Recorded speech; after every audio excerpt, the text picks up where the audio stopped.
சென்னை மெரினாவில் நடைபெற்ற விமான சாகச நிகழ்ச்சியில் 5 பேர் உயிரிழந்த சம்பவம் தொடர்பாக தமிழக டிஜிபிக்கு தேசிய மனித உரிமை ஆணையம் நோட்டீஸ் வழங்கியுள்ளது. விவரங்களை செய்தியாளர் சாலமன் வழங்கிட கேட்கலாம். சாலமன் வணக்கம்.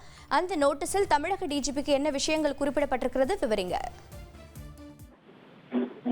கடந்த ஆண்டு அக்டோபர் மாதம் சென்னை மெரினால மிகப்பெரிய அளவிலான ஒரு விமான சாகச நிகழ்ச்சியானது நடைபெற்றது. இந்த சாகச நிகழ்ச்சியில 10 லட்சத்துக்கும் மேற்பட்ட பொதுமக்கள் ஒரே நேரத்துல ஒன்று கூடியதால சென்னை முழுவதுமே போக்குவரத்து நெரிசல்ல ஸ்தம்பித்தது. குறிப்பாக இதுல கூட்ட நெரிசல்ல சிக்கி 5க்கும் மேற்பட்டோர் உயிரிழந்த நிலையில 10க்கும் மேற்பட்டோர் இதுல காயமடைந்து அவர்கள் மருத்துவமனையில் அனுமதிக்கப்பட்டனர். குறிப்பாக இந்த சாகச நிகழ்ச்சியை முறையாக முன்னேற்பாடு செய்யாத காரணமாகவே இது போன்ற போக்குவரத்து நெரிசலில் ஈடுபட்டு இது போன்ற கூட்ட நெரிசல்ல சிக்கி பொதுமக்கள் உயிரிழந்ததாக அப்போது பலர் குற்றஞ்சாட்டினர்.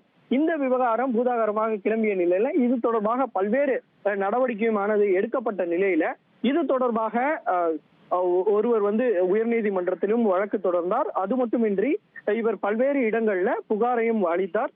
அதாவது வழக்கறிஞர் எஸ்.கே. சாமி என்பவர் இது தொடர்பாக தமிழக டிஜிபிக்கு தற்போது தேசிய மனித உரிமை ஆணையம் ஒரு நோட்டீஸ் ஒன்றை அனுப்பியுள்ளது. குறிப்பாக அதுல சென்னை காவல்துறை ஆணையர் ஒழுங்காக இந்த ஏற்பாடு செய்யாமல் அஜாக்கிரதைய காரணமாகத்தான் இந்த 5 பேர் உயிரிழந்ததாகவும் பொதுமக்கள் பலர் இதுல பாதிக்கப்பட்டிருப்பதாகவும் அந்த எஸ்.கே. சாமி என்பவர் குறிப்பிட்டு இது தொடர்பாக நடவடிக்கை எடுக்கக்கூடி தமிழக டிஜிபி மற்றும் தமிழக அரசிடம் ஒரு புகார் ஒன்றை அளித்திருந்தார்.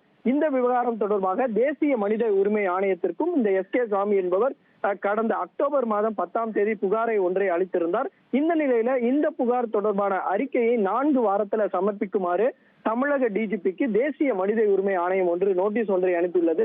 தற்போது இது தொடர்பான அறிக்கையும் தமிழக டிஜிபிக்கு அனுப்ப இருக்கிறார்கள். அது தொடர்பான விசாரணையும் நடைபெற திட்டமிட்டிருப்பதாகவும் அத்தரப்புல தெரிவிக்கப்பட்டுள்ளது. செய்திகளை உடனுக்குடன் தெரிந்து கொள்ள உடனே சப்ஸ்கிரைப் பண்ணுங்க.